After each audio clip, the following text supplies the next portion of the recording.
नमस्कार दोस्तों, साथी ज्ञान गंगा चैनल पर आप सभी का स्वागत है। अगर आप मेरे वीडियो को देख रहे हैं तो मेरे चैनल को सब्सक्राइब कर लें।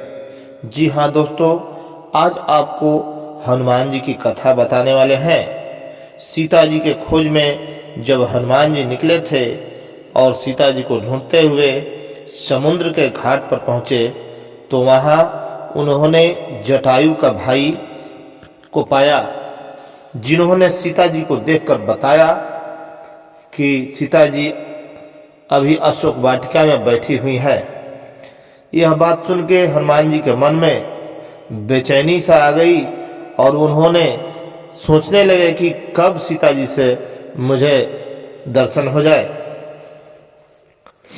हनुमान जी पहाड़ी पर जाकर बैठ गए। तब तक वानर सेना और जामवंत जी परेशान थे कि जब सीता जी अशोक वाटिका में है तो उनको ढूंढने के लिए और उनको पता लगाने के लिए जाएगा कौन, ये समुद्र पार कौन करेगा। तो दोस्तों, एक बार की बात है कि ऋषि मुनि के श्राप के कारण हनुमान जी अपने शक्ति को भूल गए थे और उन्होंने इतना ना उधम मचा रखा था कि ऋषि मुनियों को तपस्या भंग कर देते थे, उन लोगों को उठा के इधर उधर फेंक देते थे।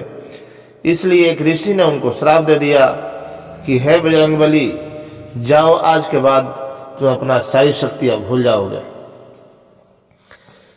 सीता जी का खोज करने के लिए जब समुद्र किनारे पर पहाड़ी पर हनुमान जी बैठे हुए थे तो जामवंत जी को याद आया कि एक ही व्यक्ति है जो इस समुद्र को लांघ सकता है।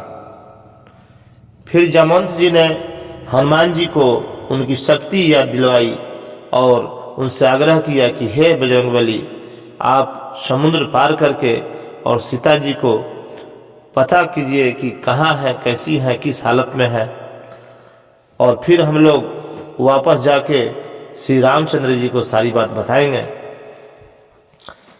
जब हनुमान जी की शक्तियों के बारे में जामवंत जी बताने लगे तो उनको सारी बातें याद आती चली गई और वे श्राप मुक्त हो गए। और फिर उन्होंने वहां से अपना उड़ान भरा और सीता जी के खोज में लंका जाने के लिए तैयार हो गए। जब उन्होंने उड़ान भरा और समुद्र को लांघने के लिए जा रहे थे तब रास्ते में मैनाक पर्वत मिला, जो कि हाथ जोड़कर बोला कि हे बजरंगबली, आप जिस शुभ कार्य के लिए लंका जा रहे हैं, आप लंका पहुंचने में बहुत समय लगेगा, इसलिए थोड़ा विश्राम कर लीजिए। हनुमान जी बोले कि हे मैनाक, मैं राम जी के कार्य में हूं, इसलिए विश्राम करना मेरे लिए सही नहीं है। फिर उन्होंने आगे बढ़ गया।